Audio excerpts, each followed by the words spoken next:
سابسکرایب کردن چینل هم از یادتان نره.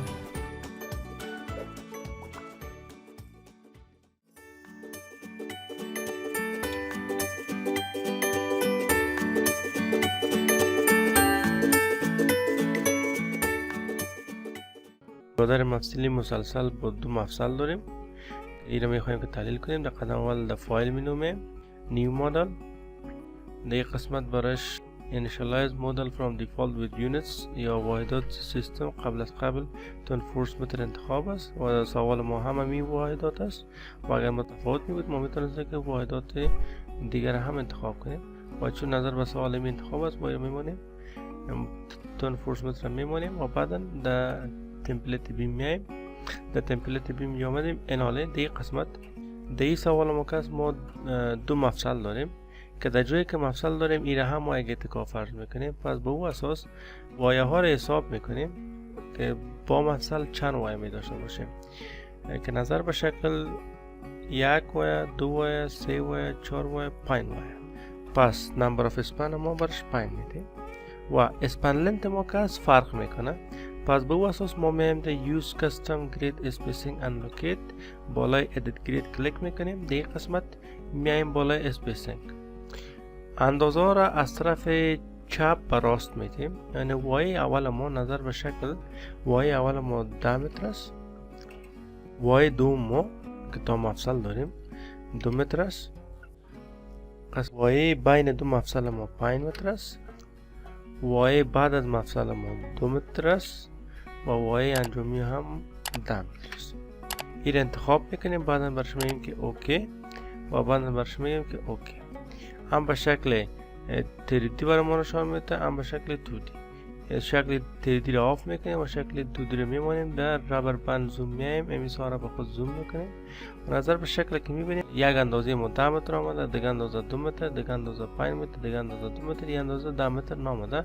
ما شتو بتونیم که پس به 10 متر تبدیل کنیم. در قدم اول میایم در رایت کلیک میکنیم edit grade data में edit grade data the modify show system بالا spacing کلیک میکنیم. دیگه قسمت این اندازه باید 10 متر اینجا 6 آمد، اینجا برش میگیم که 10 بعدا برش میگیم که اوکی و بعدا هم برش میگیم که اوکی.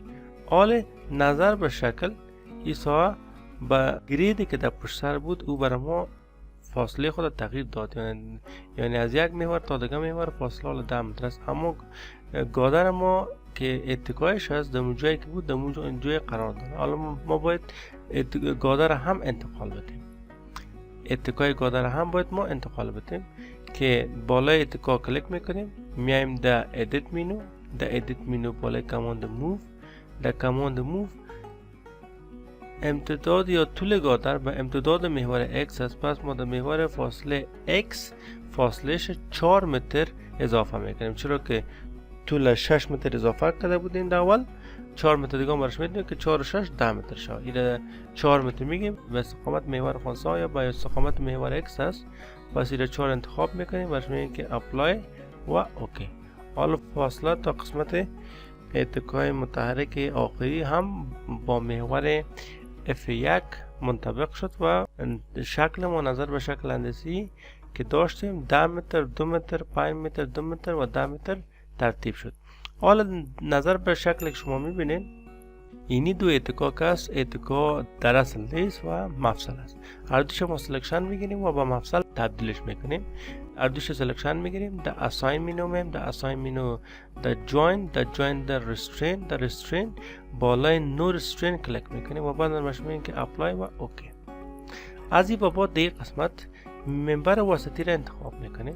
منبر وسطی را مفصل برش معرفی میکنیم، هم در شروعش هم در انجامش. که این قسمت شروع منبر است و این قسمت انجام منبر است.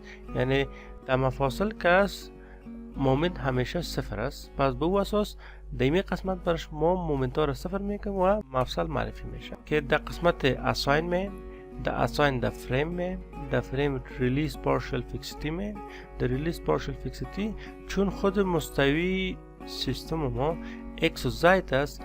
پس نظر به این صافیر مومنت ریتریک است، یعنی مومنت در محور y است و مومنت y این سیستم ما صفر میسازیم. پس هم در استارتش هم در انتش، یعنی در اینیمی منبر دیگه قسمت مومنت ریتری را ما صفر میسازیم. اینجا باش میگیم که اپلای و باش میگیم که اوکی. حالا عمد شروعش عمد ختمش مومنت صفر شد. حالا دینی میله هم ما میتونیم که مومنت در قسمت انجامی صفر کنیم و در غیر از اگر صفر را هم نکنیم چون دی صفر شد ای هم بالایزی اساین میشه. در غیر از اگر بخواین که ای را هم صفر کنیم میتونین که باز هم ای را سلکشن بگیرین، اساین بین، فریم بین، ریلیز پارشل فیکسیتی بین. دیگه قسمت استارتش آف کنین، صرف در انجامش بگیرین که مومنتش صفر شود. ای میگین که اوکی، اپلای و اوکی. بعدا دینی میله که باز هم کتازی جوین ارتباط داره میتونین که هم سلکشن بگیرین، اساین، فریم، ریلیز پارشل فیکسیتی. آل ای را ما اندش آف میکنیم در استارت می و بعدا باش میگیم که اپلای و اوکی. حالا در شروع و انجام از این میله ها مومنت ها صفر شد، پس شکل ما مفاصلش معرفی شد. حالا اگر شما خواسته باشین که اینمی برای اگر فرضاً اگر شما خواسته باشین که نامگذاریش ببینید، شما میتونید که بالای کماند set display آپشن کلیک کنید. دیگه قسمت میتونید که بالای فریم لیبلز کلیک کنید. اینجا باش ببینید که اپلای براتون نامگذاریش هم نشان میده که برای یک ممبر 2 3 4 5. و اگر نود ها هم خواسته باشین یا جوینت ها را میتونید که اپلای و اوکی کلیک کنید براتون نشان میده. و در غیر از میتونید که را آف کنید. و در غیر میتونید که لیبل ها را بانین و یا جوینت ها را بانین و برش بگین که اپلای و اوکی. در این قسمت اینی را آل مفاصل ما معرفی کردیم. ما میخوایم که اینی نودای کلانه یا پوینت ها را بر ما آف کنه. شما میتونید که در اساین بین برش بگین که کلیر دیسپلی آف اساین. حالا شکل براتون شکل ساده میسازه که مفاصل براتون نشان نمیده اما در اصل مفاصل معرفی شده. حالا نظر به شکل که شما میبینین، شما بارهای منتشره و یا بارهای قوی متمرکز متعدد دارین یا مختلف دارین که در وایه دیامتری اولی که است شما بار منتشری مثلثی دارین که شما میان در اساین در فریم در دیستریبیوتد اینجا برش انتخاب میکنین که فورس باشه، لود دایرکشن گراویتی باشه، کوردینیت سیستمش گلوبال باشه. حالا ابسولوت انتخاب میکنین که به اساس فاصله برای شما بارگذاری کنین. حالا باش میگن که در فاصله صفری که شروع نود یک است یا جوینت یک است، فاصله صفری بار مثلثی شروعش که است 4 تن فورس بر متر است و انجامش که است در فاصله دیامتری است و بار که است اندازه صفر است. حالا باش میگن که اپلای و اوکی. حالا بار منتشری مثلثی بالای زی معرفی شد. حالا شما میخواین که بار منتشری زودنقره بالای منبر بین جوینت 5 و 6 اساین کنین. این سلکشن میگیرین، اساینمنت در فریم لودز.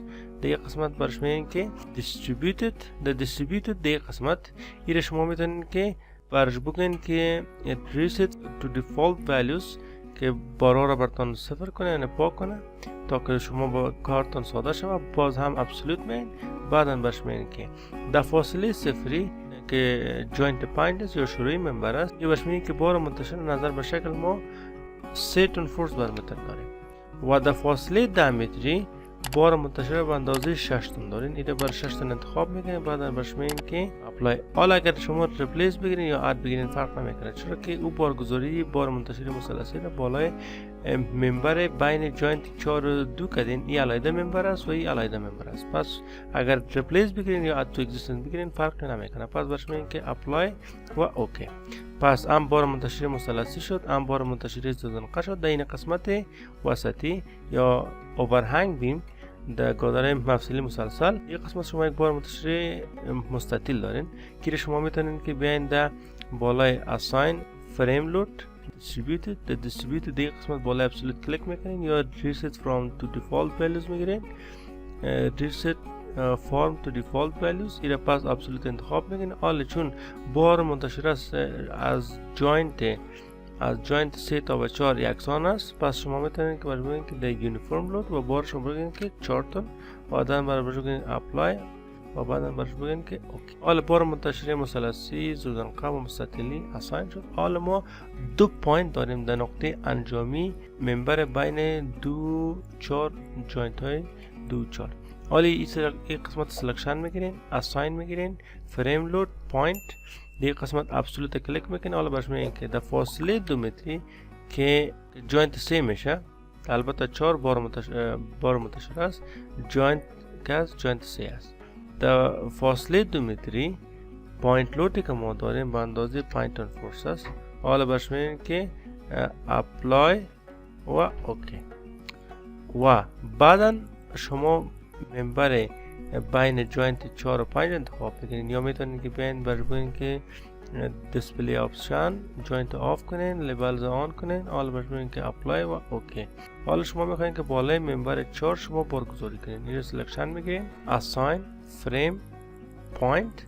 حالا نظر به شکل در ممبر 4 جوینت شروع است، شروع ممبر این قسمت است، یعنی که جوینت است. شما میتونید که بالا دیسپلی بین میتونید که پس آن کنین و یا میشه که از روی شروع ممبر این شروع است که چنین شما باش میگین که در فاصله صفری بار قوه متمرکز ما اندازه 6 تن فورس است. 6 تن میگیرین، بالایش میگیرین که یا اد بگین یا ریپلیس، فرق نمیکنه، اپلای میگین اوکی. حالا پوینت لود ها بالای سیستم گادری مفصلی اساین شد. حالا ما میخوایم که هم بارای منتشره را هم بارای قوه متمرکز را همزمان ببینیم که به خاطر از این ما میتونیم که دیسپلی بیم شو آبجکت لود اساین فریم از سر دید اپلای و اوکی. حالا براتون هم پوینت لود ها را براتون نشان میده و هم بارای منتشره را. اگر شما خواسته باشین که نامای ممبر را پس آف کنین، شما پس در دیسپلی آپشن میین، اینجا باش میگین که لیبلز فریم آف کنین، اینجا باش میگین که اپلای و اوکی. حالا سر براتون مقدار بار منتشره و قوه متمرکز براتون نشان میده. حالا وزن ذاتی سیستم ما میخوایم که صفر کنیم که تنها از سر این بارهایی که بالایش ما آسان کردیم از سر از این بار ما اینا انالایز کنه. بالای دیفاین مینو من دیفاین مینو لود پترن، در لود پترن سلف ویت مولتیپلایر یعنی ضریب دید لود ما صفر میسازیم که هر وزن ذاتی را که سافیر با دیفالت برش انتخاب کرده باشه و ضرب صفر شد و مقدارش صفر شد. پس اینجا برش میگیم که صفر، مودیفای برش میگیم، بعدا برش میگیم که اوکی. حالا نظر به شکل هم شکل هندسی ما ترتیب شد و هم بارگذاری را ما با مون شکل ترتیب کردیم. حالا ما پس میایم مستوی سیستم انتخاب میکنیم. از کجا؟ از انالایز مینو ست انالیز آپشن اگزیپلین انتخاب میکنین اوکی. بعدا باز هم انالایز یا رن انالیسیس میگین یا مدل الایف. اگر رن انالیسیس گرفتین بعد از اینکه انالایز کرد شما تغییرات در بارگذاری آورده نمیتونین تا که از بخش انالایز خارج نشین. اما اگر مدل الایف گرفتین همزمان شما هم بارگذاری کرده میتونین و هم شما میتونین که دیاگرام ها را یا تحلیل سیستم مطالعه کنین یا دیاگرام قوه داخلی را مطالعه کنین یا عکس العمل را ببینین. حالا ما خب ضرورت به این نداریم که بار دیگه اضافه کنیم. ما میتونیم که راستن بگیم که رن انالیسیس، اینجا برش بگیم که رن ناو، ایره بک نام سیف میکنیم. فرض مثال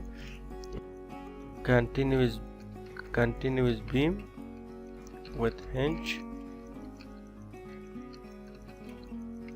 حالا برش میگیم که سیف پروسس صورت میگیره. از این بود اینی شکل دفلکشن سیستم است.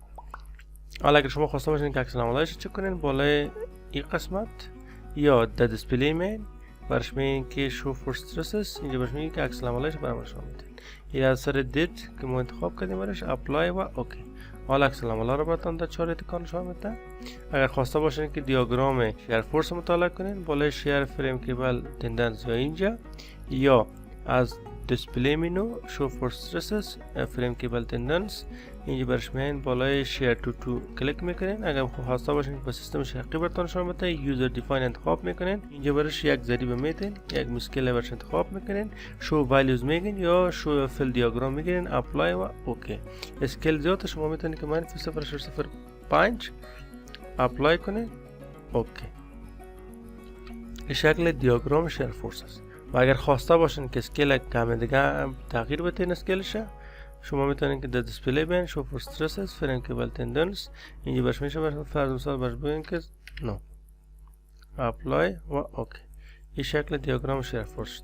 اگر خواسته باشین که دیاگرام بندینگ مومنت براتون نشون بده بالای زی کلیک میکنین یا فریم کیبل تندنس اینجا انتخاب میکنین یا دیسپلی شو فور استرسز فریم کیبل تندنس اینجا مومنت ریتری انتخاب میکنی. با سیستم شرقی میخوای پس اینجا اتوماتیک انتخاب میکنی، فیل انتخاب میکنی، شو ولیوز میگی یا فیل دیاگرام.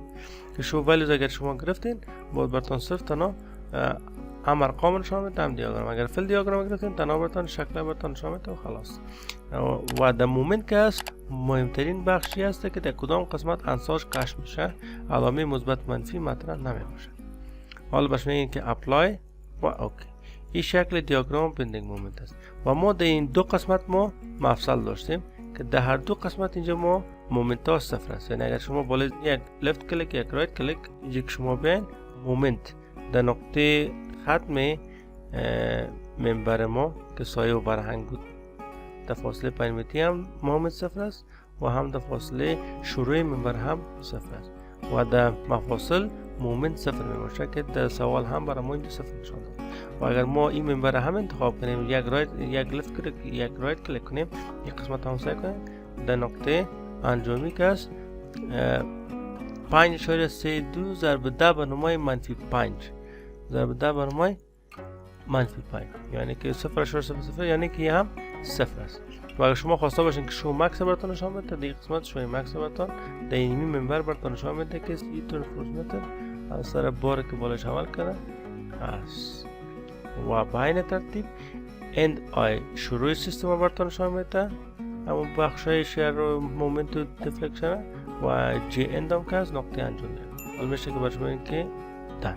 و این اساس در این قسمت که مفصل داشتین در دو قسمت براتون مومنت ها صفر نشان داد و اینی طریقه بود که طریقه تحلیل گاداره مفصلی مسلسل توسط سافیر سب ورژن 20.